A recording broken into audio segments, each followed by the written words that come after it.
Construir uma universidade piloto.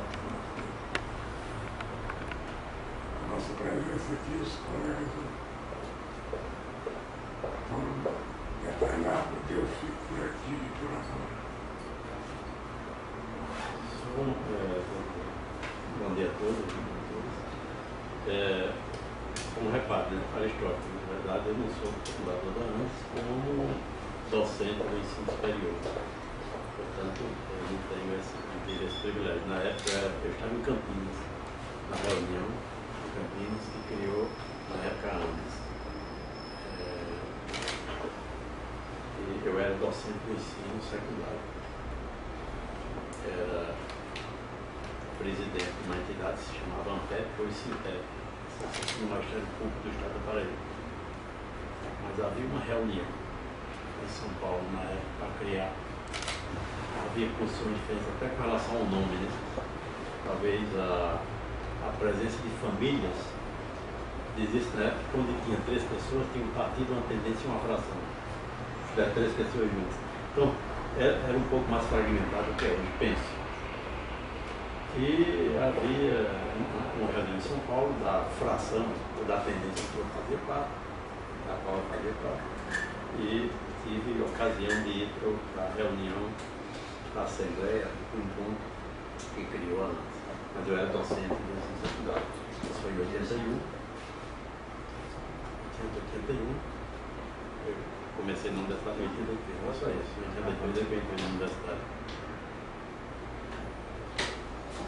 À disposição dos senhores. Assim, isso. O que nos traz aqui hoje, a gente fazer esse pedido de audiência com você, sobre uma minuta de resolução que está na Câmara do Ensino, que é o que regulamenta a criação e oferta de componentes curriculares de forma semipresencial dos cursos de atuação. Na semana passada teve reunião na Câmara, e a Elisângela, ela faz parte da Câmara, depois ela vai relatar um pouco. A gente estava no Congresso do ANS em Curitiba e acabamos não podendo ter uma audiência com você semana passada. Então, assim, como o professor Zé Bezerra já colocou, a gente está aqui hoje em missão, eu diria, de negociação entre a entidade representativa da categoria dos docentes e a reitoria representando a administração central da universidade.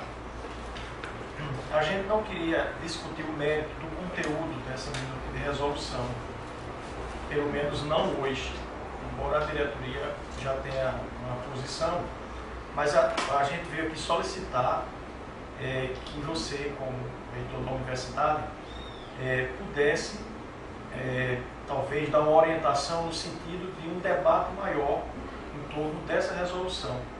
Porque, no nosso entendimento, ela está sendo colocada muito apressada para a votação. Por exemplo, o professor Barroso queria colocar já no apagar das luzes de 2015, ali já de perto do Natal. E aí a gente pediu para tirar pauta naquele momento, então foi retirado e assim que voltou esse ano ele já foi insistindo novamente nessa resolução, que me parece ser de um desconhecimento tanto dos alunos, pelo menos dos meus, da história, como da maioria dos professores.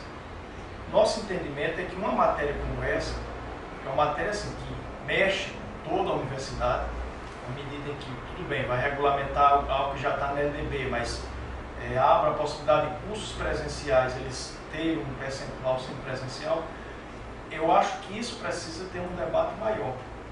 E a gente acha que o mais democrático seria aquilo que, pelo menos no nosso entendimento, é a unidade acadêmica como um lugar onde se pode discutir uma matéria como essa para ter posicionamentos das unidades acadêmicas e dos centros. Assim como nós, enquanto sindicato, também vamos promover uma discussão, seminários, estudando essa matéria, e acredito que o DCE deve fazer o mesmo com um debate com os estudantes para ver a opinião dos 3 segmentos. A gente entende que uma resolução como essa, ela deve levar um tempo de discussão, um amadurecimento da discussão, e para que a gente possa tomar, porque geralmente os conselheiros vão para a Câmara e eles fazem um voto pessoal. não faz o voto, tudo bem, não são delegados, mas, por exemplo, em história, na minha unidade acadêmica, ninguém, fora eu, talvez o senhor Mendonça, ninguém está sabendo disso aqui. Nós não fizemos uma discussão na unidade acadêmica. Os estudantes não estão sabendo disso.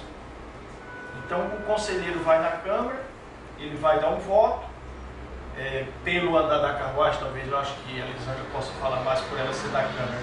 A tendência é que os conselheiros acompanham a minuta do corretor, e aí a gente entende que uma matéria como essa, que é complexa, ela acaba sendo aprovada sem um debate maior. Então a gente veio aqui justamente pedir, solicitar que você pudesse abrir um prazo maior para que a gente pudesse fazer debates entre os 3 segmentos da universidade a respeito dessa questão que regulamenta o semipresencial. Eu vou fazer uma falazinha para dar uma revisão de como é que tem sido essa discussão na Câmara Superior de Ensino. A primeira reunião aconteceu já com esse ponto de pauta, no início de dezembro, eu não me lembro agora se foi dia 4 ou dia 9, e aí o professor Zé Bezerra esteve presente. Antes disso, nós nos reunimos com o senhor aqui, né, tentamos já a retirada de pauta, o senhor concordou. Daí, quando a reunião começou, o professor Zé Bezerra já fez a fala, né, fazendo menção a respeito da reunião que tivemos com o senhor e sua posição.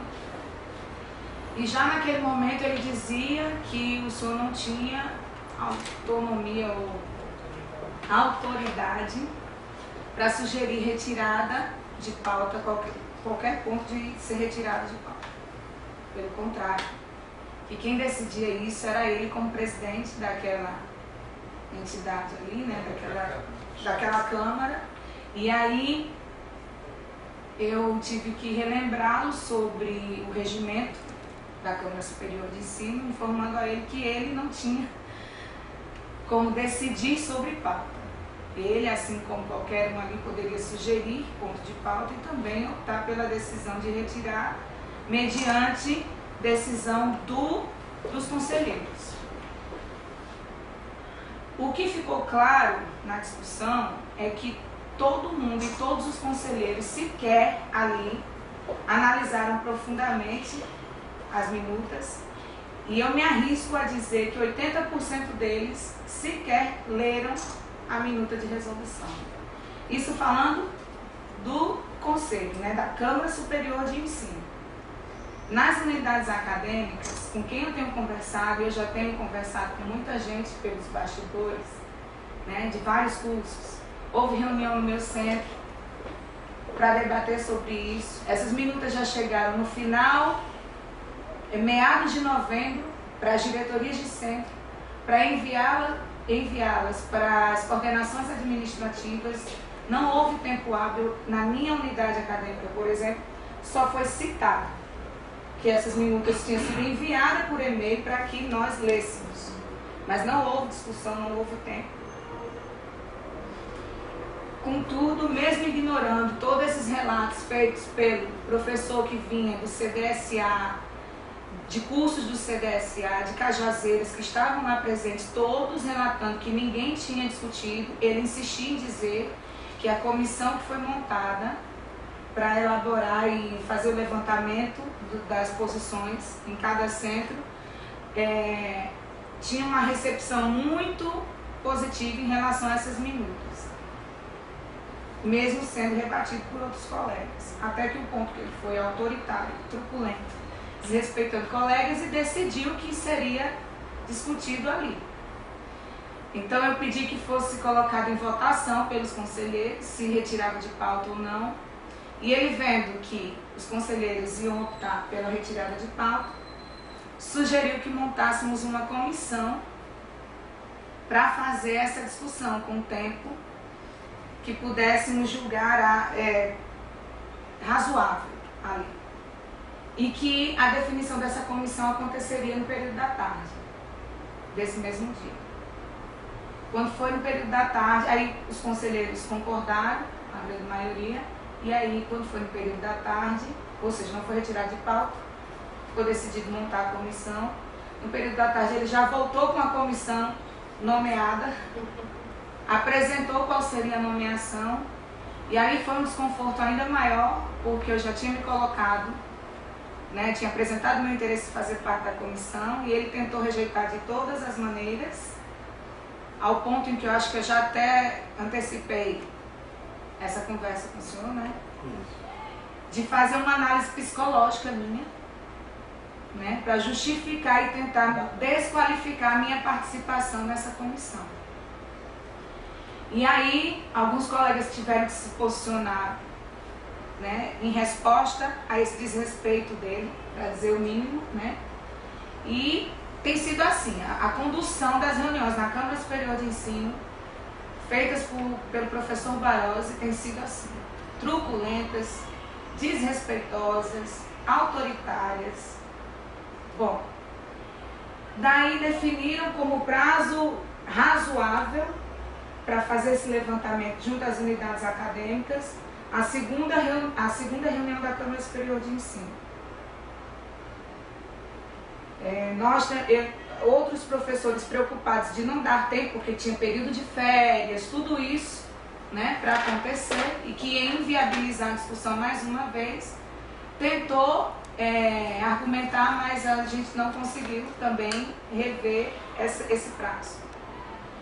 O fato é que ele já marcou uma reunião, mal retornamos, eu recebi já a convocação por e-mail na segunda-feira, ainda estando de férias, dia 25 de janeiro, eu e todos os conselheiros, ele não esperou nem as férias terminarem. E aí a reunião aconteceu agora, semana passada, sexta-feira. Perguntou como é que andava a comissão, mas a comissão não teve como se reunir. Contudo, a minha preocupação maior é que a nomeação dessa comissão, eu sou minoria, eu sou o terceiro nome. E eles decidiram que a gente não precisa se reunir para fazer essa conversa junto com o pessoal, basta mandar por e-mail e mais uma vez sugerir que discutam. Então, assim, a nossa preocupação fica ainda maior porque está claro em vários artigos da resolução que os responsáveis pela gestão, pela manutenção de infraestrutura, pela criação, por tudo, falando de implicações pedagógicas, entre outros, sem querer entrar no mérito da questão, tudo vai ser responsabilidade das unidades acadêmicas.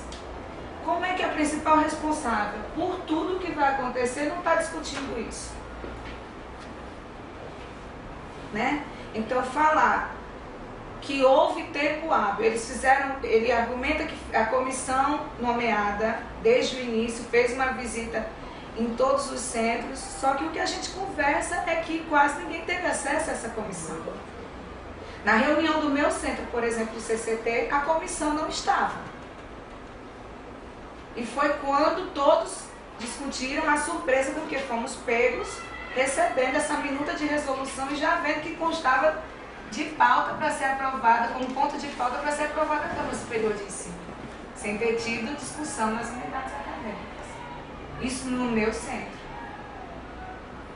Então, assim, eu já conversei com vários professores do curso de arte e mídia, do centro de artes ali, do CH, conversei com o pessoal de educação, de história, de geografia, ninguém debateu isso. Do CCT, engenharia mecânica, não teve tempo ainda de discutir isso em reunião do departamento. Petróleo, do mesmo jeito, né? Química, me parece, eu conversei com professores disseram que não conversaram, mas coordenadores disseram que já tem um posicionamento. Quer dizer, a coisa está complicada. O DCE, então, eu tenho certeza que sequer debateram isso com os alunos, porque também não tiveram tempo. Sequer receberam a minuta, né, também, para poder apresentar. Eles estão fazendo o congresso universitário agora em março. O congresso dos estudantes é a primeira semana de março. Que é uma oportunidade, creio, para eles discutirem isso, o congresso deles.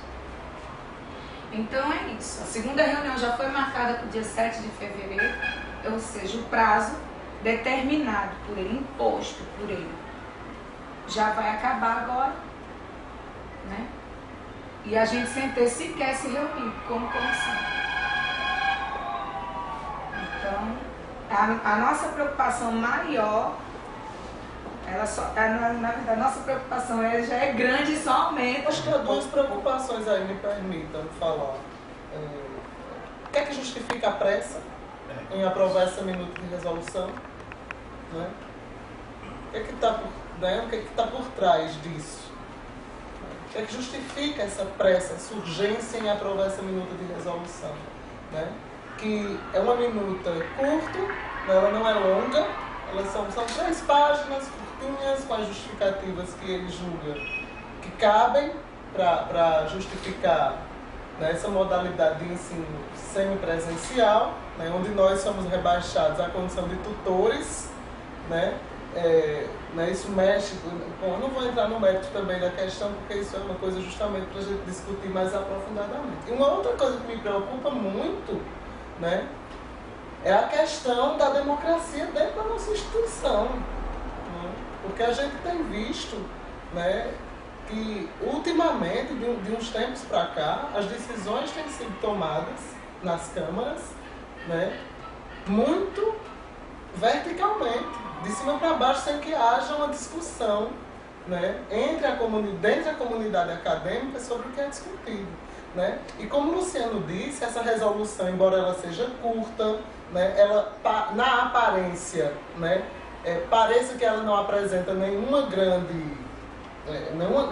problema, mas ela mexe com a estrutura, com a cultura da nossa instituição, né, com a missão a que se presta uma instituição de ensino superior pública, né? E, enfim, então eu acho que essas duas coisas são as que, sem discutir o mérito da questão ainda, né, nos preocupam. Né? Por que a urgência? Né? Afora eu não vou nem comentar a posição de Barroso em relação à professora Elisângela, que eu acho inclusive que deve ser tomada uma providência em relação ao que ele fez com a Elisângela na Câmara Superior de Ensino. Né? Mas isso é uma outra questão também. E a outra coisa que me preocupa ainda mais é a fragilização, né, desse ambiente democrático na UFCG. E assim, Edilson, também, essa é a segunda pedida de audiência que a gente está fazendo com você sobre a mesma coisa. Então, assim, me parece que o professor Barroso entende que se foi a última reunião, a gente veio aqui, conversou com você, foi acordado de tirar. Aí hoje a gente vem aqui e vamos supor que a gente acorda que tira da próxima reunião. Mas me parece que na linha do que ela está colocando, tira hoje e bota na próxima. E nós vamos pedir vamos fazer quantos pedidos de audiência para você, porque nós estamos pedindo, o que a gente vem pedir aqui hoje é um prazo amplo, maior, um prazo que se possa fazer um grande debate, de Cajazeiras até aqui, por dentro das reuniões da unidade acadêmica, por dentro das reuniões de CONSAD e talvez pelo Congresso dos Estudantes, que é agora em março. Então, não tem para que o Barroso está com essa pressa. Tipo, hoje a gente pode fazer um acordo aqui com você de que não vai para a próxima reunião, mas vai para a subsequente. Não tem como fazer um debate entre 15 dias. Isso aqui é uma matéria para fazer um debate, talvez, até durante o ano. Entendeu? Então, assim, a gente queria pedir também nesse sentido. Não é pedir para tirar hoje para botar amanhã, para tirar uma semana e para botar na outra, porque a gente vai fazer quantos pedidos de audiência para tratar só do pedido aqui a você. Então, assim, a gente tem que ter prazo, não é prazo semanalmente, quinzenalmente, é um prazo bem mais amplo, bem mais largo, que se possa fazer um debate democrático. E aí, claro, os posicionamentos que vierem a ser tomados pelos conselheiros e que tem uma certa representatividade do que foi deliberado das assembleias, aí a gente tem que acatar, na linha da democracia, o que foi deliberado nas assembleias, mas desde que seja passado por dentro, que isso seja ponto de pauta de cada reunião de unidade acadêmica, que talvez seja a célula onde reúne todos nossa categoria. Eu acrescentaria, pessoal, que a DUF quer pautar esse tema para seminários internos abertos à comunidade acadêmica. Outra preocupação grande, professor Edilson, com a interpretação que está se dando aqui, a democracia dentro da universidade. Como nós sabemos, você sabe disso, a democracia, quando ela vem dos gregos, ela tem regras. Uma das regras é hierarquia. Porque sem hierarquia, eu vou usar um palavrão aqui que todos nós detestamos, que é subversão. A gente percebe uma subversão da hierarquia. Isso nos preocupa muito, porque sabemos que isso vem em prejuízo da democracia, vem em prejuízo dos interesses mais difusos, e aí eu estou contemplando interesses que a gente tenta articular, mas também temos dificuldades para isso. Então nós estamos solicitando a sua anuência para nos ajudar nessa luta. Nós estamos solicitando que a autoridade do reitor seja inatacável do ponto de vista institucional, do ponto de vista pessoal, hierárquico, administrativo. E a gente sente que há problemas nessa área. Então a gente gostaria de oferecer à reitoria a nossa participação nesse processo democrático, límpido, transparente, no clima de construção positiva, sem ser positivista. A ADUF quer entrar nessa luta, porque nós temos como regra básica da nossa programação a defesa intransigente da qualidade do ensino. E a gente percebe que áreas já expandidas estão mais carentes de recursos do que avançar para uma área precipitadamente, desordenadamente, assodadamente. É assim que está sendo tratado esse tema dentro da universidade. Então nós colocamos a ADUF como contraponto para esse processo. Sinta-se à vontade para contar com a nossa posição vigilante em defesa da melhoria do ensino da universidade, que está sendo atropelado nesse processo. Eu tive a oportunidade de participar e debater as questões do nosso congresso interno, o último congresso interno, os 3 segmentos participando, e essa questão foi uma das mais polêmicas. Houve posições no contraponto de todas as argumentações aqui, se dizia que existem universidades que já são virtuais, cursos virtuais. Eu tinha bastante elementos para argumentar e estou recolocando aqui. Eu conheço a universidade, que acho que deve ser do seu conhecimento, a Universidade Federal do Sul da Bahia, dirigida pelo professor Naumar Almeida, que é chamado de louco. São doidos, um reitor maluco pode querer criar uma universidade daquele jeito.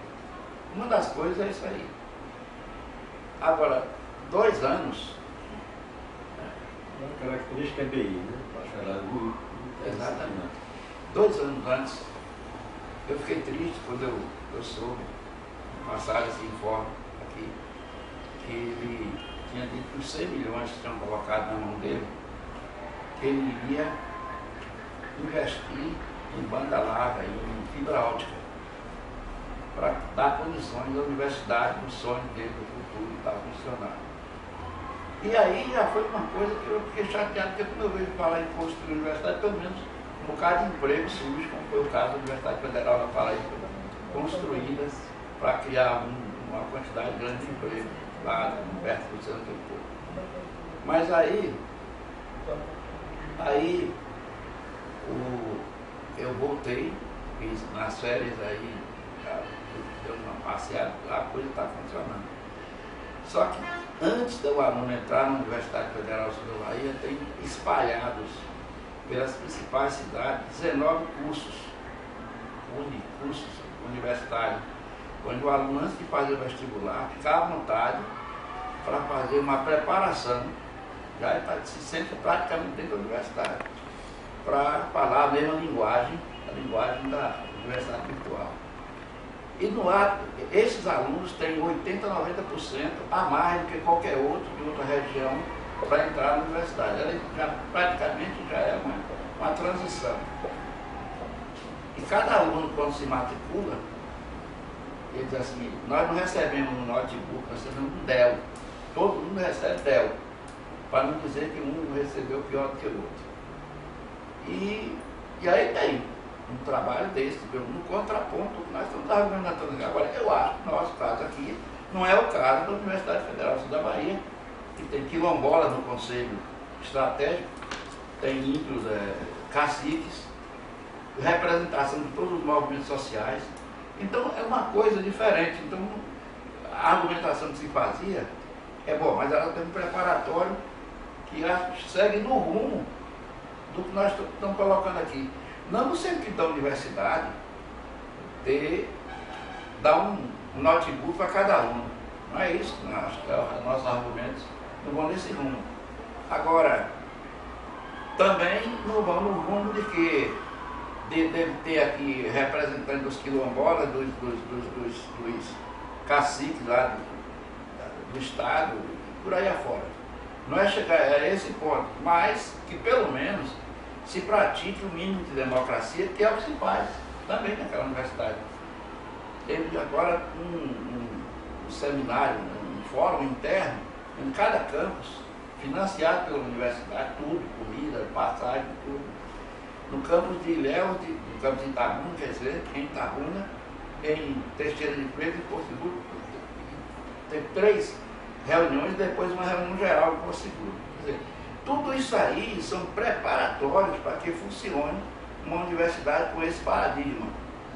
Então, claro que não, acho que não está consensualizado aqui, ninguém está querendo que a UFCG chegue a isso, mas que se tenha pelo menos um meio termo, uma oportunidade de se imitar o que é correto, o que é bom. Acho que quem é religioso sabe que tem lá uma coisa que diz assim, imita os bons e serás um deles. E imita os maus e serás pior do que eles. Então nós não queremos aqui imitar os maus, queremos imitar os bons. É isso que eu quero falar. Bom dia.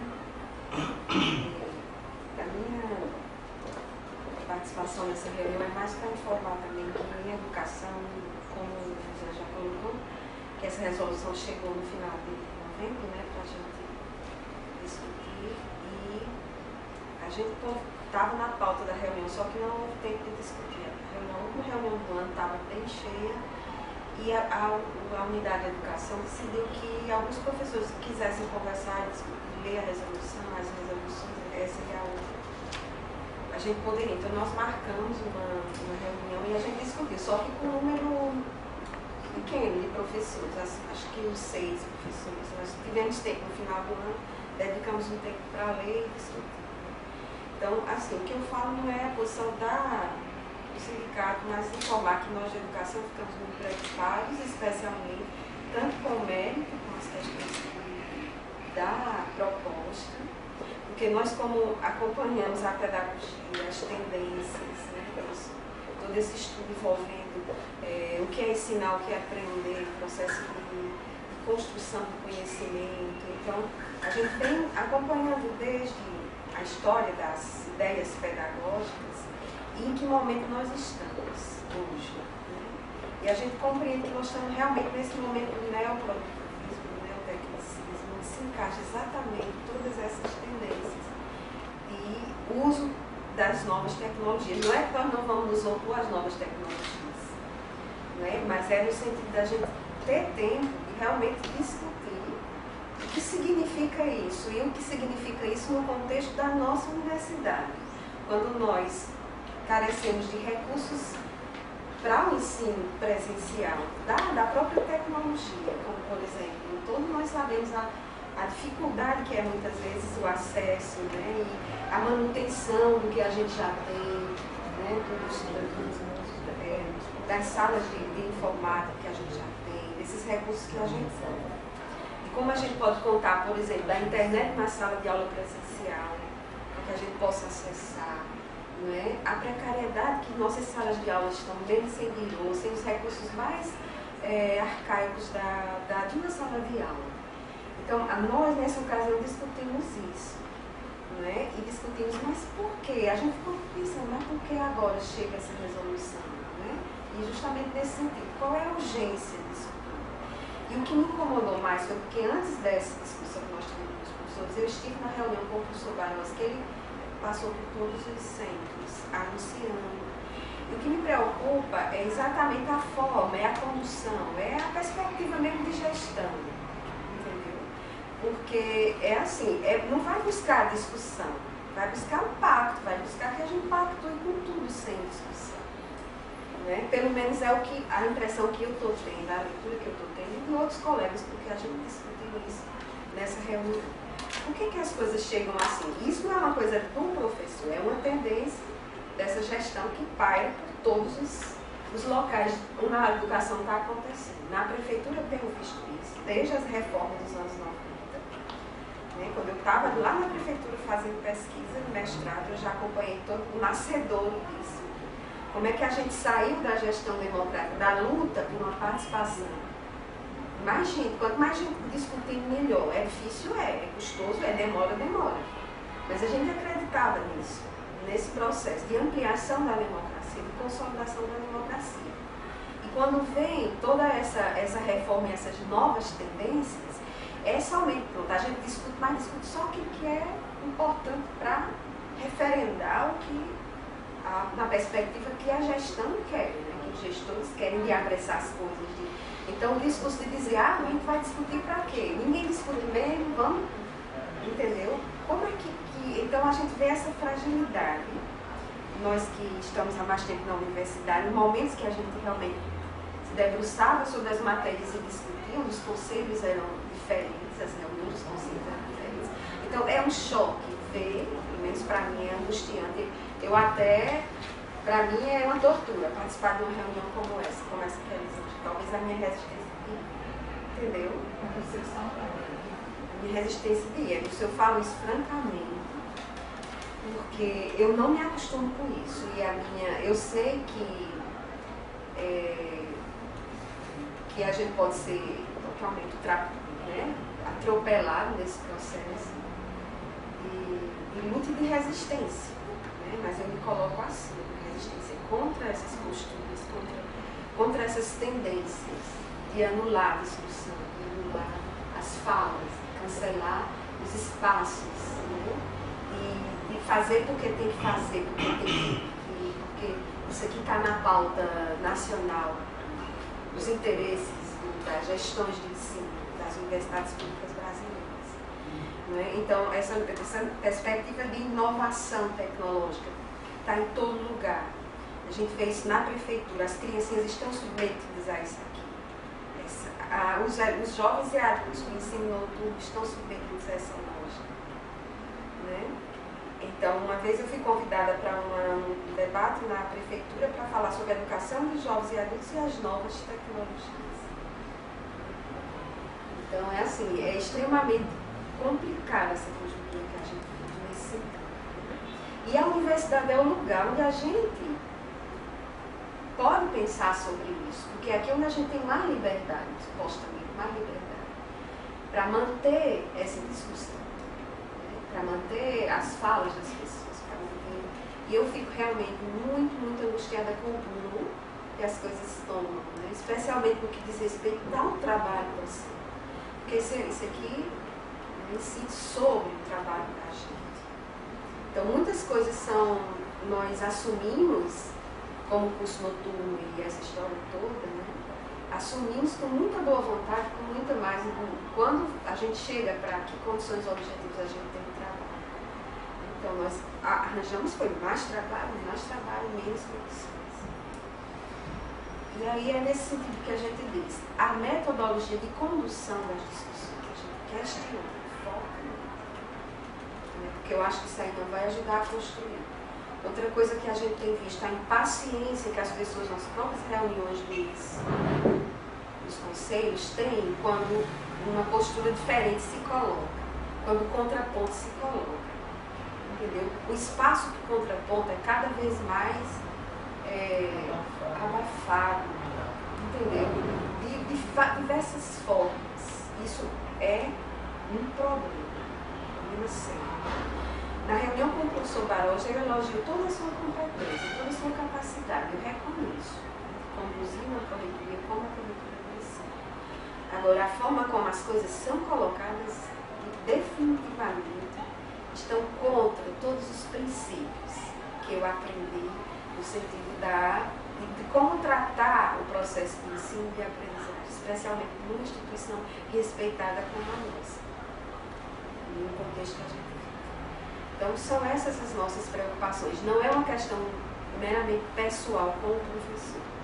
É uma questão que a gente entende muito mais ampla e que vem no bojo de interesses não só locais, mas internacionais. Nós sabemos como a automação está chegando nos nossos currículos, nas nossas universidades, como essa corrida, que as pessoas fiquem distantes, né? Fiquem distantes. E eu acho que assim, é igual a gente ter que roubar o fogo de Prometeu. A gente não pode fugir disso aqui. Agora a gente tem que ver como é que a gente transforma isso. Como é que a gente trabalha, discute, né? Isso de uma maneira mais participativa. Que a gente possa realmente pensar sobre isso. Porque a gente sabe que universidades estão muito consolidadas em educação à distância, como a UNB. A própria UFPB tem um núcleo de educação à distância mais consolidado. Inclusive aqui em Vietnã. Aqui também. A UFPB tem muito. Então, mas aqui, nossa realidade, nós, como é que estamos? Como é que a gente vai discutir isso aqui? Como é que a gente vai introduzir? Que metodologia? Que critérios? Que implicações? Porque outras instituições estão trabalhando em nós. Que é as implicações pedagógicas, as políticas, né? As de princípio, né? Quer dizer, tem um debate deontológico que precisa ser feito também, é de princípios, de valores, né? Que a gente não pode fugir dele. Das novas tecnologias eu até acho que a gente pode fugir, mas desse debate a gente não pode. E uma questão de infraestrutura. A gente está dentro de uma universidade que é respeitada, né? Que eu tenho orgulho de fazer parte dela, mas que está sucateada como está a maioria das universidades públicas nesse país. Eu venho de um centro, que é o CCBS, onde a gente não tem internet em todos os espaços. No ambiente de professores, a única coisa da qual eu e nossos colegas dispomos, que a universidade nos oferta, é um birô e uma cadeira. Computadores são pessoais, notebooks são pessoais, caixa de som para poder passar um filme, por exemplo. A gente é que compra, né? A gente não tem internet nas nossas salas, nos ambientes de professores, no ambiente dos professores. A gente teve ar-condicionado agora, depois de quase 3 anos que a gente está alojado lá. E a gente tem que pensar também que condições objetivas, materiais, orçamentárias, a UFCG tem para efetivar um processo como esse, porque isso tem custos grandes, né? Tem custos altos, né? Então são implicações várias que a gente tem que pensar e tem que amadurecer, e isso só se faz quando a gente amplia a possibilidade do debate entre nossos pares, com os estudantes, etc. Essa é a preocupação. Só eu fico me perguntando, e eu fiz essa pergunta inclusive na reunião, como pensar em trazer, em assumir custos como esse numa universidade que a gente compra água para beber? Papel higiênico para usar. A água, porque na minha unidade acadêmica, desde que eu fui contratada, a água lá a gente fica dividindo. Todo mês, gente, eu não vou nem falar de ar-condicionado, porque tem uma condição, você tem ar-condicionado, só não tem a instalação, você tem que pagar do seu bolso, né? Então, assim, e talvez lá no seu centro só tenha chegado ar-condicionado hoje por causa disso. Porque estava tudo guardado, mas sem dinheiro para instalar. Pelo menos isso foi a informação que nos chegou. Então eu fico me perguntando, né? Afinal de contas, qual é o objetivo maior da gestão? É fazer o que o professor Zé Bezerra falou na fala dele? A busca por uma universidade melhor? Eu questiono se realmente é esse o objetivo. Só isso. Com alguns esclarecimentos, de ordem mais prática, e algum encaminhamento. Na verdade, nós tivemos até, isso não é uma justificativa, mas um esclarecimento. Nós tivemos uma matriz crescente por conta da expressão até 2012. Então, a minha gestão é a gestão da crise. 2013 para o REUNI, tudo bem, era previsto. 2013 ainda veio residual REUNI, 2014 residual REUNI, para concluir as implantações. O ERC, em 2012, completou o ciclo de absorção de alunos REUNI, fase de expansão universitária, e eles, claro, toda aquela estrutura não entraria na matriz. Teve o aporte para colocar o aluno novo, e em 2011 completou o ciclo, eles entrariam na matriz e não queria mais aporte real. Isso aí era previsível. Porém, o que não era previsível, ou absolutamente previsível, ou previsível com tanta clareza na cabeça de todo mundo de forma linear, né, principalmente os não-economistas como eu, era a crise, uma crise que se instalou, né, e que o governo buscou sofrer de todas as maneiras em 2013 e 2014 por conta da eleição. Isso foi visível em 2014. Eu tenho sofrer os efeitos dessa crise. Não teve como, estourou em 2014 mesmo, né? Até quase comprometendo aí o projeto aí da Legislativa. Pois bem, eu tenho em 3 anos de orçamento, 2016, 2014, 2015, eu só tive 2. Ora, nós tivemos da ordem de 12 milhões, no mínimo 12 milhões, represados em 2013, que não foram repassados no fim do ano, em 2013. Da ordem de 24 em 2014, são 36. Em 2015 já, isso sem que, como havia projeto político, eleitoral em curso, bem claro, isso não foi anunciado que iria ter esse corte, como foi em 2015. O governo foi repassando, agora no fim represou. Não tem mais para repassar. 2013, 2014. 2015, logo no início, isso foi anunciado por nós em todo o canto, inclusive em vários eventos, abre as contas reitor aqui, na TUF, o governo disse em 2015 só vai 90% de custeio do que foi aprovado no Congresso, na lei orçamentária, e só vai 50% de capital. Então, de cara, tirou aí cerca de 36 milhões. Com 36, 72 milhões. É praticamente o orçamento do custeio capital 2013. Portanto, nós só tivemos de 3 orçamentos, essa gestão só teve 2 praticamente. E isso é responsável por quê? Por atraso grande do contrato de manutenção, que é o inferno do contrato de manutenção. A lei de licitação foi uma lei criada na época de Collor, para prender corrupto. Eu faço uma licitação para manter isso aí, quem ganha é uma firma de Campo Grande. É aberto. Está aqui o edital. Os critérios são esses. Aí ganha uma firma de Campo Grande. Ela não vem aqui para manter esse ar-condicionado. Sublota, contrata de forma que a gente não controla, pega uma firma, vamos dizer assim, fulano de tal, rapaz, vai lá fazer esse negócio. O cara vem, não tem compromisso, porque não tem contrato com a gente, é um inferno. E nós quisemos aperfeiçoar administrativo e juridicamente os contratos, por isso que atrasou. Por isso que nós tínhamos splits e não tínhamos como instalar. Esse é o lado. Móveis. Nós, quando eu cheguei aqui, eu chamei Alexandre Gama e disse, olha, nós somos acusados de comprar mal e lerdamente, e muito lentamente. Vamos ver se a gente compra bem e de forma mais apressada no tempo, mais justa no tempo, e pedir a mudança em alguns contratos, né? E em alguns editais. Fizemos uma boa compra de imóveis, por exemplo, para o CH.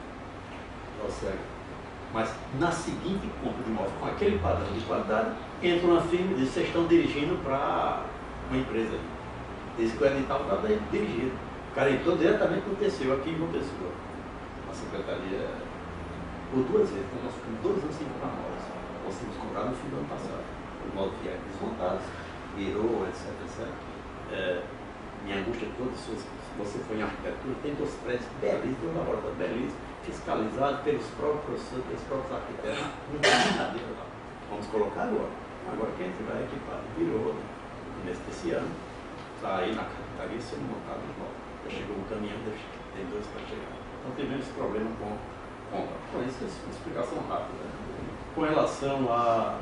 Eu posso fazer. Já que você entrou nessa questão, eu queria fazer uma pergunta. O bloco BZ, a gente está com um problema sério de infraestrutura mesmo, ninguém consegue dar aula à tarde lá. Gervásio já conversou com o vice-mário, o professor Celso, e aí o CH diz que ele não pertence ao CH, e a PRE diz que ele não pertence à PRE. É um bloco com crise de identidade e a gente não sabe a quem recorrer. E é uma lixeira eletrônica dentro, porque olha, o que tem de coisa de lixo eletrônico dentro de cada sala do BZ é assustador. Para nem falar no PC, porque ninguém pode dar aula mais naquele PC. Luciano, se é atividade de sala de aula, a administração é da PRE. Se tem atividade de sala de aula, se tem outra atividade administrativa, é do SESI, ao qual está vinculada aquela atividade. A manutenção de infraestrutura é do centro. Se é atividade administrativa, se tem atividade de sala de aula, a PRE é a prefeitura. Eu vou verificar isso aí. Mário avançou muito uma coisa que nós vimos aqui. Eu pedi à prefeitura, quando houve a mudança para Mário, por falta de tempo, o Baracuí não podia tomar conta da Roquinha, por falta de tempo, o Baracuí só saiu da prefeitura por absoluta falta de tempo. Ele tem uma agenda muito grande, depois que essa agenda se revelou, eu tive que afastá-lo, meio a contragosto. Mas Mário criou um negócio interessante, só Mário. A gente tem uma dificuldade que é a manutenção. Como é que a gente mantém? Reboco, o esqueleto que caiu e para colocar no... Ele fez processo licitatório de serviço público, é muito lento, muito chato, muito fiscalizado. E Mário fez uma licitação de manutenção de serviço. Portanto, nós vamos começar com BC, BZ, liberou 700 mil já. O primeiro repasse desse ano só para manutenção inicial, para melhorar a infraestrutura dessa aula. Eu espero que nesse contrato de manutenção de serviço, essa licitação já em curso, aliás, já concluída, a licitação de serviço de manutenção, que a gente avance. Ou seja, não depende só exclusivamente desse contingente que tem na prefeitura, o engenheiro, o técnico, o jardineiro, tem o serviço de manutenção que iniciou em dezembro. Espero que dê certo, que a gente renova essa licitação e que a gente melhore a licitação. Bom, a outra coisa que eu queria falar é com relação ao trato que você, pela segunda vez, pela segunda vez aqui nessa sala, com as ocasiões mais informais, a gente se colocar também. Todos tinham 2 assessores aqui, tem alguns assessores que receberam denúncia da sua confiança pessoal, pessoas que tinham mais de 15 anos enraizados na administração, desde a época da Corregedoria Bastante Interior, e o pessoal dizia que eu não tiraria, porque era continuidade, porque era falta de tons, por exemplo, e nós tiramos. Uma das acusações era essa. Claro, eu falei para você, eu tive uma conversa preliminar com o Barroso, tenho amanhã uma reunião com todos os proretores. Eu disse para ele que ia colocar as ações das proretorias, a gente vai aprovar amanhã, se não der para aprovar tudo pelo menos em parte, as ações das proretorias para esse ano, né? E eu me comprometo com você de, entre as ações, levar uma sugestão de calendário para a discussão desse tema. Concordo que se vocês colocam essa dimensão, não pode ser de 15 dias, tem que ser um calendário longo, né? Minha posição conceitual com relação a ensino à distância, para mim, eu tenho bastante clareza, né? Concordo com vocês com relação à infraestrutura. Aprovar uma resolução não significa implantar. Se eu votasse para o departamento, para a minha unidade, como devo votar no próximo ano, a partir de fevereiro, me colocar à disposição da unidade, eu não vou para a reeleição, não quero ir, vai ser bom para a minha vida pessoal. Institucional, acho que também não, gostaria muito de ter tido uma matriz estabilizada, não tive uma matriz em depressão. Tem 3 orçamentos aqui de 2, né? Não dá para fazer milagre, né? A gente administra fundamental, como eu administrar a minha casa,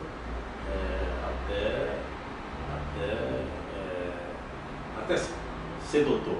Quando era mestre, eu fazia na continha da gasolina, da feira. Quando fui doutor, folguei, passei a conta para a mulher, né? Claramente, Você doutor, eu continuo fazendo essa conta, né? Eu não faço muito, não, porque também a família cresceu, a menina já tem emprego, então eu deixei ele, né? E a mulher que faz as contas, eu vou lá no banco e tiro a minha. Vai Tem não sei se aposentar, vai fazer mais conta aí. Mais contas. Eu vou começar, já estou começando a preparar o meu memorial para professor titular. Pois bem, se eu voltasse para a minha unidade hoje com essa resolução aprovada, é claro que a minha unidade jamais aprovaria o curso do centro presencial. Mas poderia aprovar os 5% de conteúdo de cada disciplina, né? Eu acho que, bem pensado isso aí, substitui muito bem as resenhas. Eu chamo de resenha, parodiando o ensino à distância, né? De distância do ensino. Resenha que o aluno copia do outro, copia da internet. Quando não tem internet, um copiar do outro, copiar o livro, pensando que o professor não conhecia o livro, essas coisas. Eu sempre achei resenha e seminário meio complicado de preparar as coisas em relação às quais eu pensei muito. Por exemplo, com relação à postura, vocês colocam pela segunda vez, eu tenho que encarar isso. Depois que eu tenho que encarar, falava-se, como é histórico já, eu posso citar muito, falava-se que Rômulo, que era provitor de pós-graduação, dava patada em todo mundo, saiu. Falasse que o Bonasco, que era prefeito, dava patada em todo mundo, saiu. E assim, tem que enfrentar aí as pessoas, né? A gente não está aqui para administrar a universidade, digamos assim, com esse comportamento desagradável com as pessoas. Não pode ter o máximo de urbanidade, o máximo. Isso é um pressuposto para convivência mínimo, né? Mínimo. Eu vou, portanto, isso aí eu vou enfrentar. E vou, na reunião de amanhã com a equipe, propor um calendário, né? Vou começar a pensar um calendário para essa discussão aí. Embora eu ache que ensino a gente tem infraestrutura para criar cursos de graduação, não sei, da unidade que teria. A única que disse até que num certo tempo, não sei se teria, foi a de física em Cuité. Mas é uma coisa mais da cabeça do professor, esqueci o nome dela, ele achava que tinha, queria loucamente criar um curso de semipresencial na licenciatura em física. Não sei que unidade teria, acho que não. Poucas unidades teriam isso, né, essas condições. Concordo plenamente que tem que ter infraestrutura para isso. Agora, do ponto de vista conceitual, eu não sei, comecei uma dúvida minha, eu não sei se é possível formar um engenheiro eletricista com ensino semipresencial. Não sei se é possível formar um cirurgião. E eu não estou hierarquizando saber aí, não. Mas, para não suscetibilizar alguma área, eu digo na minha área, a minha formação, um professor de literatura se forma muito bem com ensino semipresencial. Mestrado e doutorado, nada mais ou menos que isso. Mestrado e doutorado eu fiz doutorado, fiz 1 disciplina na USP, com aula de mês e mês, com aula de 15 dias. O que é o resto? Quais são contatos? O resto é leitura. A gente sabe muito quantificar, notificar, quantificar, avaliar o nome que tem, né? O aluno quando ele está na nossa presença. Mas nós temos a maior dificuldade de avaliar estudo, avaliar formação, de compreender, de quantificar, de traduzir numa avaliação o desempenho do aluno quando ele está distantemente no meio. E ele não aprendeu, e ele não amadureceu, e ele não assistiu outras aulas, e ele não leu, e ele não indagou, né? Enfim. Eu penso que o professor de literatura, não sei se o filósofo, não quero, mas o professor de literatura se forma plenamente com capacidade de crítica, com conteúdo, com formação completa no ensino semipresencial. Essa é a minha posição. Tem condições, acho que você está correto. Nenhuma unidade hoje, nenhuma unidade na UFCG teria condições de, além da graduação presencial do bacharelado e da licenciatura, que manter o ensino presencial. Talvez em caráter piloto com 5 alunos, talvez, as mais folgadas, né? As mais folgadas. É onde o professor, além de ser professor, seria um tutor de ensino presencial, porque não desaparece a sua profissão, a sua identidade de professor. É assim que eu penso. Agora, não concordo de forma nenhuma que, digamos assim, a gente de alto ponto tem uma resolução que está saindo, criando curso loucamente. Essa resolução não é da cabeça para nós, não sei se se tranquiliza ou não. Eu pedi a Tiana é coordenadora da educação que começou em Souza. Hoje nós só temos 2 atividades de educação que chamam essa. É um mestrado semipresencial, mantido numa rede de universidades, da qual a UFCG faz parte, né?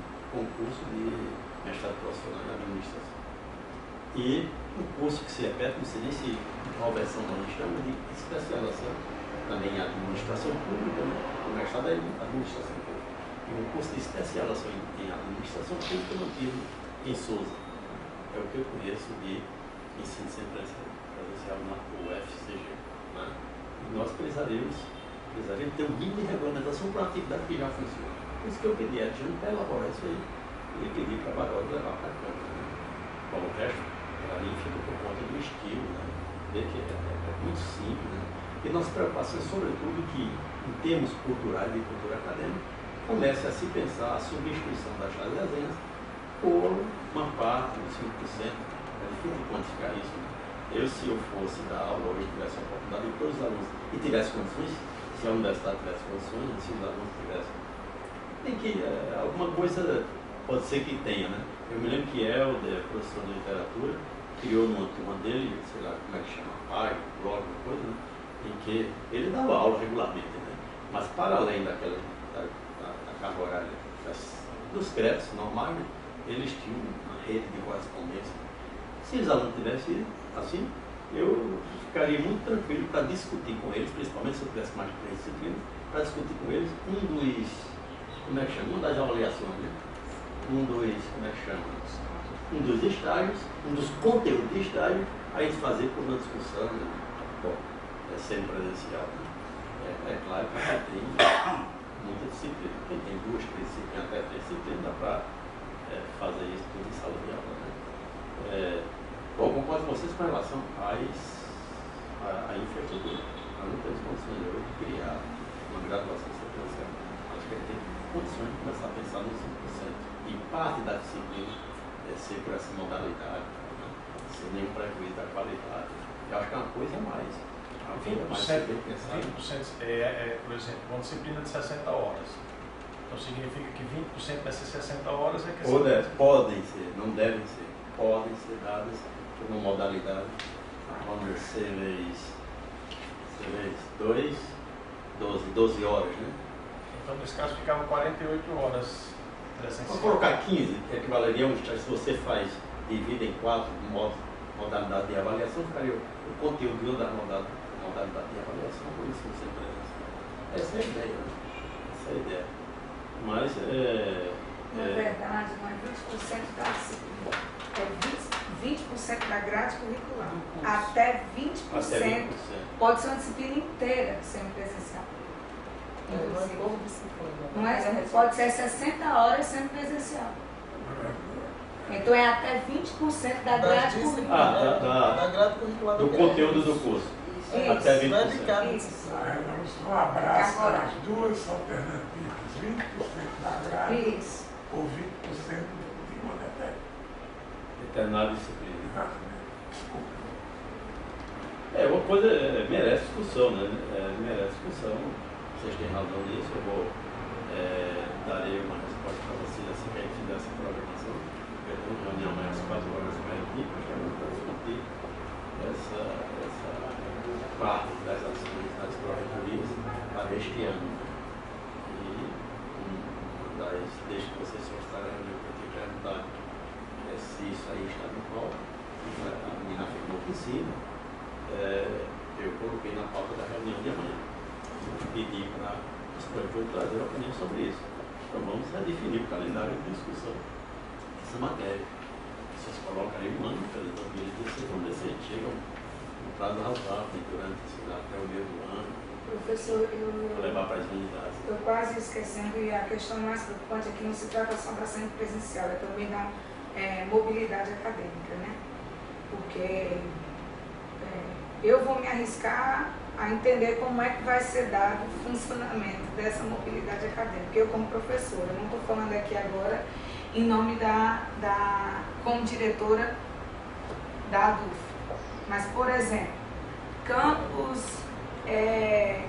algum dos campi fora de sede que tenha falta de estrutura sobre alguma coisa, como, por exemplo, o curso de enfermagem, se eu não me engano, tem sérios problemas lá em Cajazeiras, né, para poder realizar algumas atividades, né, de laboratório e assim por diante. O ITE ainda não sei, não estou atualizada. Ele está mais amadurecido. Reconheço. Pronto. E aí, o que eu entendo com essa mobilidade acadêmica é que o que vai acontecer é tapar buracos que não conseguiram ser resolvidos, seja pela diminuição orçamentária, seja pelo que for. Aí é a possibilidade do aluno migrar. Não, eu sei. A ideia é uma coisa, né? O uso que vai ser utilizado, que vai ser dado, é outra. E isso, não, eu estou querendo dizer isso por quê? Porque se não há iniciativas para resolver problemas já existentes e que precisam ser resolvidos, e não há iniciativas e se cria novas possibilidades para ir lidando com os problemas existentes. A mobilidade acadêmica, tal qual a gente entende, é um regramento. E eu estou falando sobre isso porque a discussão a respeito na Câmara Superior de Ensino, a respeito sobre, são 3 resoluções, tá? Só uma sobre semipresencial e 2 sobre mobilidade acadêmica, que está ainda mais avançada. Porque uma porque uma já aprova, uma prova e a outra já normatiza. Como é que vai ser?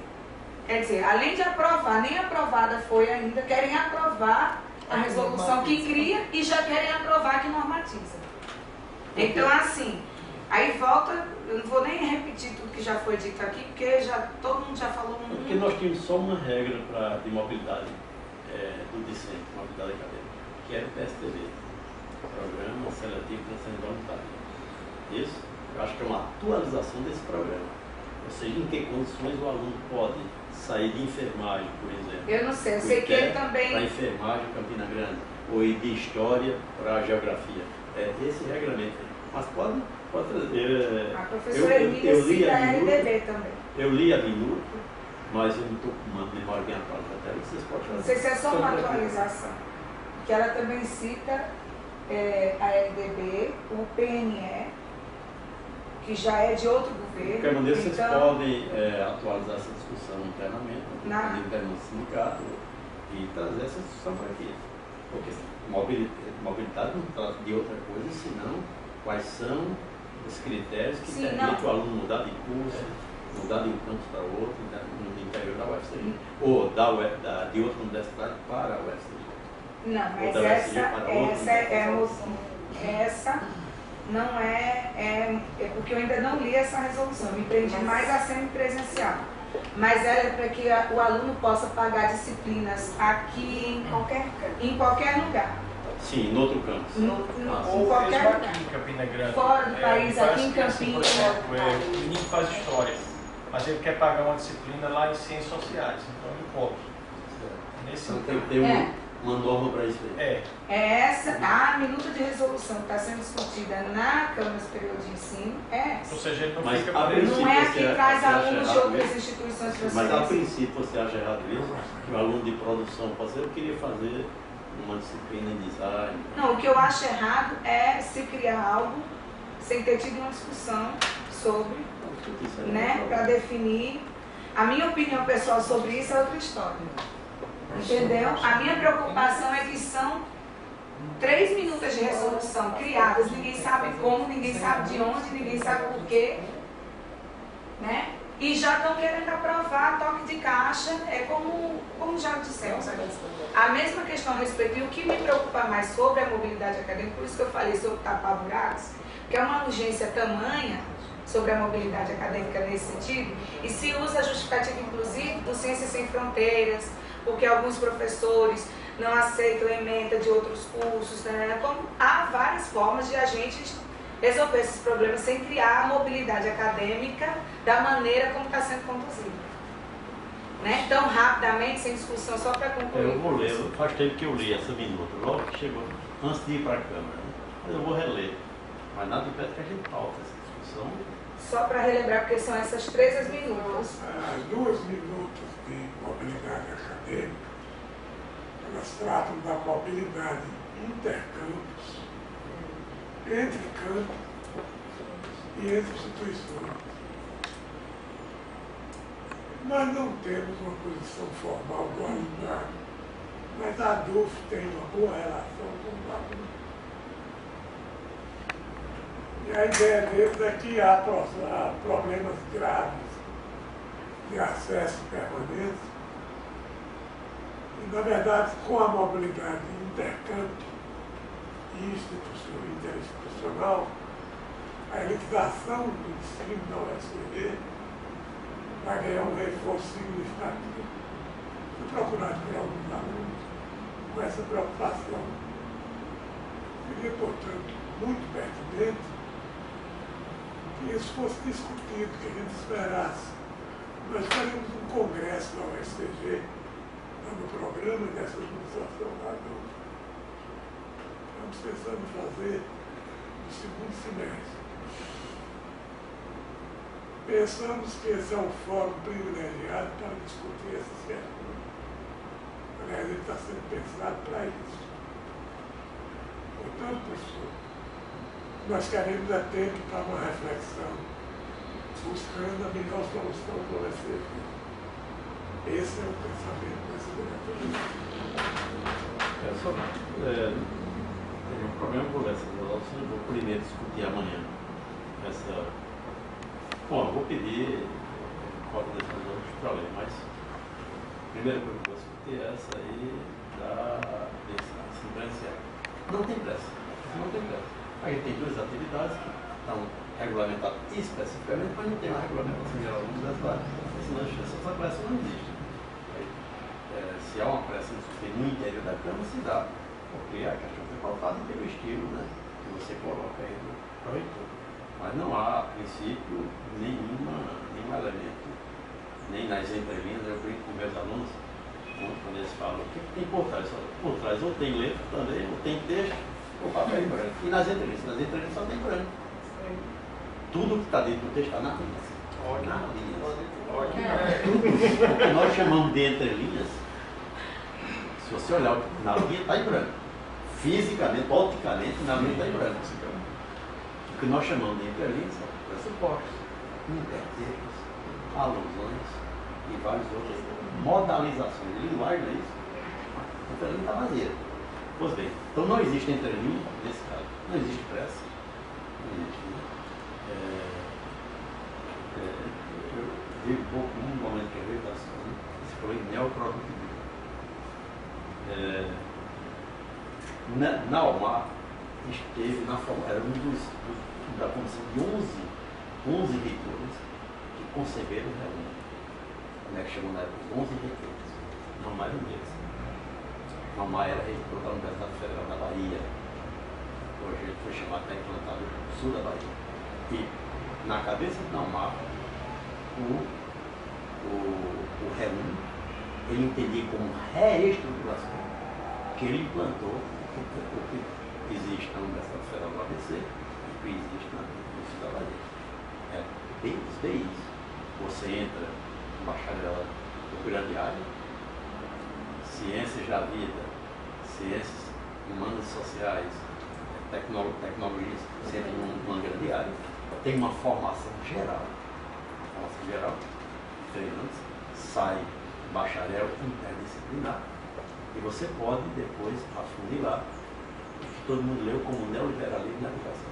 Então, o militar nesse sentido são alunos alertas, que eu entrei no Universidade assim, depois mudou para crédito, mas eu entrei no Universidade assim.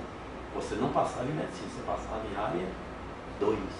Você não passava em engenharia mecânica ou civil, você passava em área 1.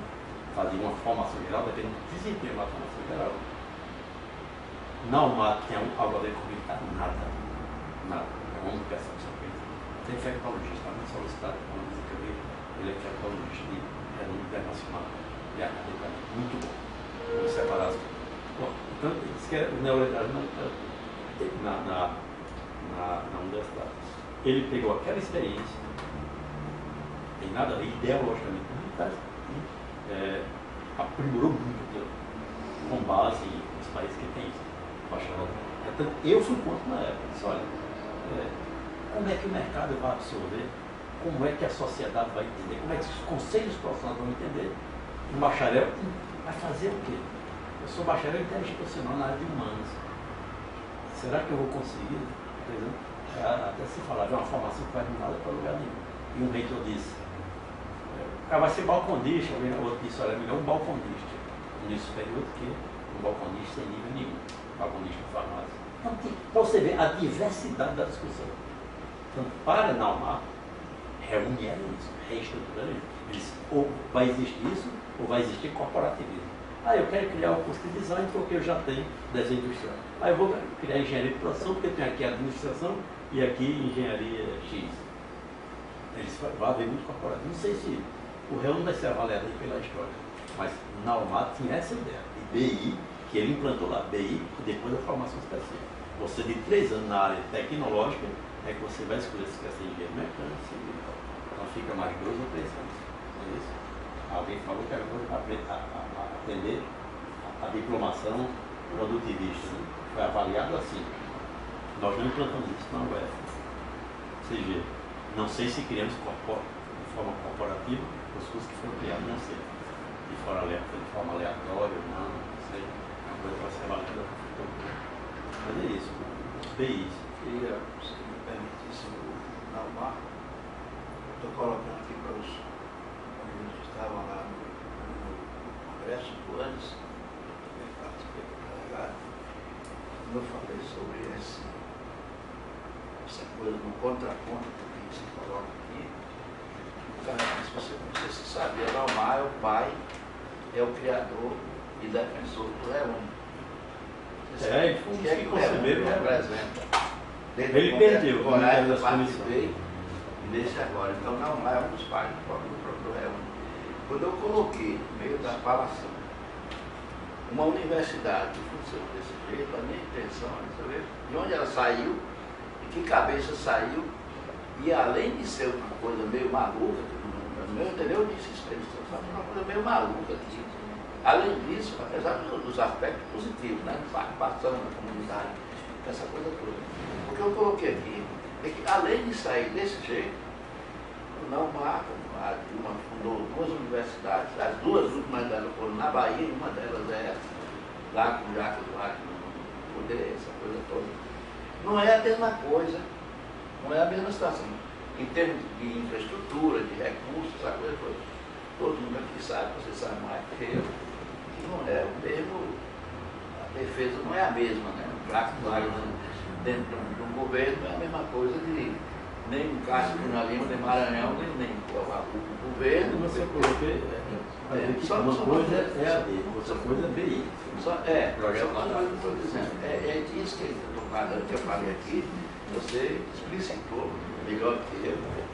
É o lugar onde funciona, lá na ponta da radicalização, isso que nós estamos contestando aqui, de certa forma, né?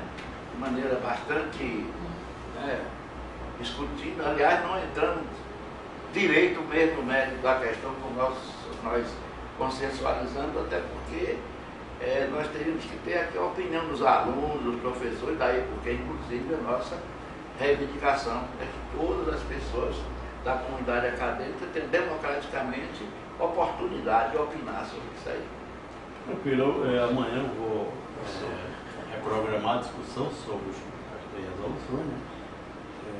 Primeiramente, eu acho que as outras exigem menos tempo, porque pode ser que exista aluno querendo ir de um curso para outro com demanda e talvez precise apressar mais a segunda discussão. Mas a primeira não existe nenhuma motivação que apresse. A menos que. Ótimo, é bom saber. A menos que, digamos assim, surgido, a gente quer criar centro residencial com 5 vagas. Ai, meu Deus. História, eu me lembro que história. O cara é gestor, não se preocupa com guardar só quantidade. Quando a história criou o mercado, rapaz, eu tenho uma experiência conversando com as pessoas de história. Academicamente, eu fui muito próximo do pessoal de história, que tinha sido conta da gestão. Eu trabalho nessa área fronteiriça, representação. histórica, literatura e história, eu disse para o pessoal abriu 15 vagas para um mestrado que está se iniciando, é um absurdo. Não, mas nós temos 8 professores, é demais. Abra um para cada professor, no mínimo diminuir a metade aí. Abra uma vaga para mestrado para cada professor. Disse, isso mesmo na educação, vão abrir 2 para cada professor. Eu disse, abra uma. Mestrado, eu sempre digo, é a nossa maturidade institucional. Pode dar uma identidade de maturidade para a instituição, mas é o PP. O PP da instituição não é a graduação. Por incrível que pareça, o PP da instituição é pós-graduação. Inclusive um bebê que pode matar a mãe. Viu? A mãe é a graduação. Mas pode... na minha unidade, a gente mal criou mestrado, tinha gente que voltava do doutorado e não queria dar aula na graduação. Como é que você... Eu me lembro que Antônio Cândido, se alguém da área um pouco, Alfredo Bose nunca deixou de dar aula na graduação. Nunca. Ele está falando da pós-graduação, mas também na graduação. Nunca. O cara é uma sumidade. Para mim, Alfredo Bose é um dos intelectuais mais sólidos desse país. Mais sólidos. Nunca deixou de dar aula na graduação. Os colegas meus aqui até porque nós somos professores contratados para dar aula na graduação, dar aula na pós é uma opção. Né? Pois é a opção. E a quantidade de professor que o pessoal diz que tem, no nosso departamento tem 20, a contagem é feita com base no número de alunos de graduação. Não de pós. Nós sabemos, eu nunca fui reitor, mas sei que a agenda do reitor sempre tem mais. Aí tem uma previsão. Por exemplo, amanhã eu vou a Brasília de madrugada, passar 2 noites sem dormir. Amanhã não. Amanhã eu tenho agenda com o governador aqui em 2 laboratórios. O 7.000 aqui, o NUTS na UEPB. Amanhã, a tarde inteira. E vou a Brasília na quinta-feira, numa urgência. E é o tipo de reunião. Se você for, talvez nada aconteça. Agora, se você não for, não é bom. Não é bom. Esse tipo de coisa. Se você estiver presente, pode ser que não tenha, mas se estiver ausente, a gente tem que ter esse filho, né? Então eu saio de madrugada, eu vou de 3h30 em João Pessoa. Significa que eu tenho que sair daqui de 1 hora, para chegar lá 2h30, 3, né? 1 hora. Aí 1 hora eu tenho que acordar meia-noite. Imagina, depende da hora que você eu não vou dormir. Aí bate e volta, né? Eu não vou ficar sem fazer nada em Brasília, eu não entrego na universidade. Eu pedi a passagem para 19h45 da quinta. Aí vou ficar feito um zumbi por ali, né? Levar uma camisa, uma cueca e quando é certo dentro de uma pasta. Né? Mas, enfim, isso é coisa de reitor mesmo. Coisa de diretor da ADUSP. Diretor da ADUSP também. 7 tem aqui, 4 passaram 2 noites. É assim, eu já fui uma vez Uma docente. semana que passou. Acho até que é meio religioso, não sei se fosse como vocês Apesar que às vezes ainda a gente leva umas porradinhas.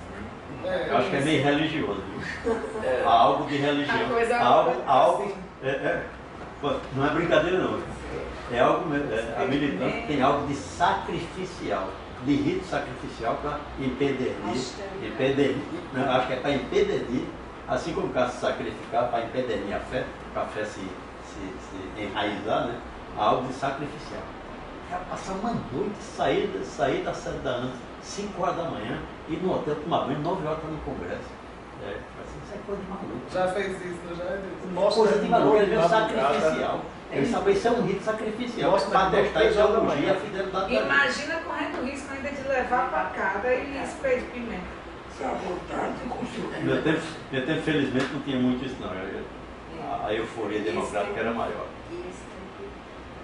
Mas diga aí. só para concluir, a gente queria repassar o que vai ser o que ficou de cimento aqui. Certo, eu respondo para vocês da forma que vocês quiserem na quinta-feira, né? Na quinta eu estou viajando. Mas amanhã não sei que hora termina a reunião, vai ser uma reunião muito longa.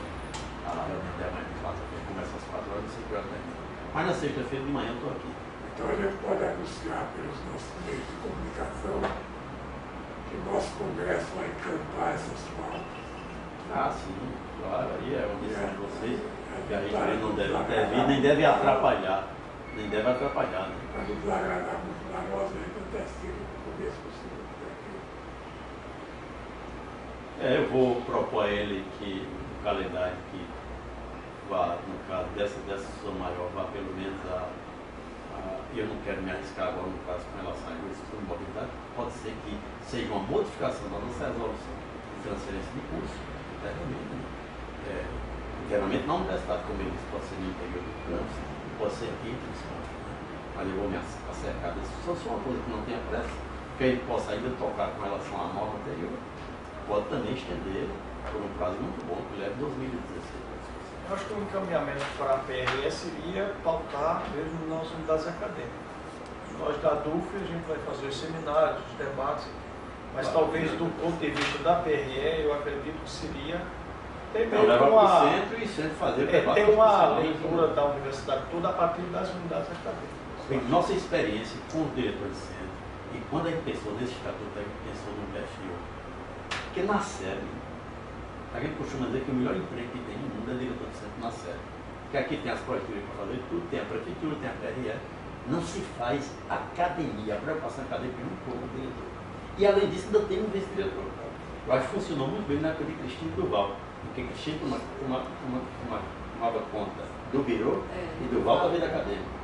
Depois eu entrei e, por minha vocação e por minha proximidade com a administração, terminei não tomando conta dele da parte acadêmica. Mas tem um vice-diretor que devia tomar conta, ou um deles, dependendo do perfil. Tem muita coisa acadêmica ali para discutir, mas pede para os diretores e não tem sido um contrato, eles não têm levado de forma presta, de forma ágil para as unidades. Esse é um problema.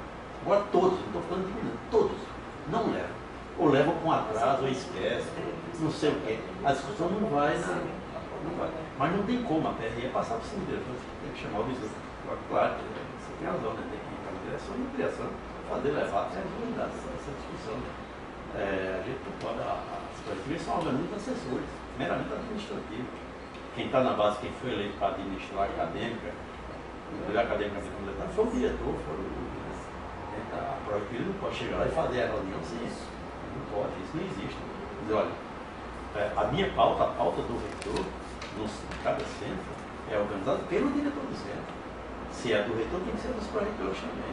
Ele não pode chegar lá e dizer como é que o centro deve ser gerido. Não. Por isso que, agora, claro, talvez a iniciativa da Proreitoria, né, com a recomendação por isso, seria fazer pelo menos 2 reuniões. Faça reunião com os diretores da sede, para facilitar. Depois vá com os diretores fora de sede. Se não puder ir em cada canto, se não tiver calendário, chama aqui para pautar essa discussão. Mas eu dou a resposta para vocês sobre o calendário, né? Compreendendo as argumentações de vocês, esse é o primeiro assunto, eu vou inteirar do segundo. O primeiro assunto é o assunto PSL, né? Já com uma tanta pressa. Se há algum curso, que eu acho difícil, né? Como eu disse, essa demanda só veio difícil uma vez. Rafael, me lembrei do professor Rafael, que tem essa obsessão. E ele dizia, Rafael, meu vigário, eu disse, Rafael, e a unidade lá tem condições de peguei a assinatura e chegou com o projeto pronto. Você não anda e coisa. Criou, a gente mal tinha acabado de criar, para começar a pensar nisso, a coordenação de ensino à distância, no segundo, na segunda já achou de ponto. Ele já veio com o projeto pronto, né, de curso de física. Não é o caso agora, não tem nenhuma demanda. Né? Então, a princípio não tem. Só tem 2 atividades, vamos dizer assim, que estão sendo feitas de forma sem regulamentação. Que é a especialização e o mestrado. Acho que mesmo em havendo demanda, não exclui a possibilidade de que isso seja discutido. Não. E outra coisa, a regulamentação aqui é só para graduação. Então, após graduação, não tem problema com a resolução. É só para ensino de graduação. Sexta-feira eu respondo a vocês sobre só um aspecto, professor. De fato, tem esse tema pontual, essa resolução, mas talvez a questão de você é uma questão muito mais de processo. Quer dizer, vocês estão volta aqui todo mês, por exemplo, o professor tem isso aqui de pauta, tem isso aqui. Quer dizer, um processo que todas as resoluções sejam discutidas, que haja um calendário para todas as resoluções que sejam relevantes para o impacto. Não somente essa, mas todas. Né? A gente que todo mês tem mais um de pauta, É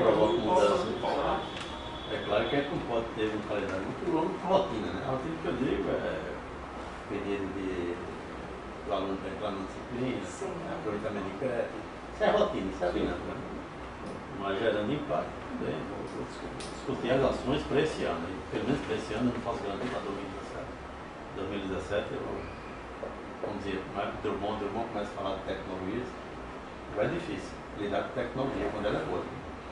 Se você compra um carro com injeção eletrônica para voltar com direção hidráulica para voltar para a direção mecânica, é difícil, é bravo. É claro que a gente tem que se apropriar da tecnologia para melhorar a nossa vida e a vida dos outros, não é isso?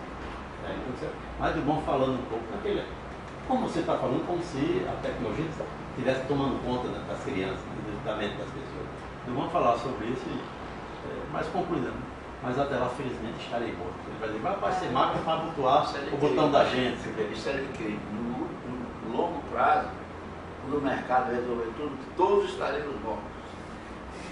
Sobre a resolução da crise. Eu quero estar bem.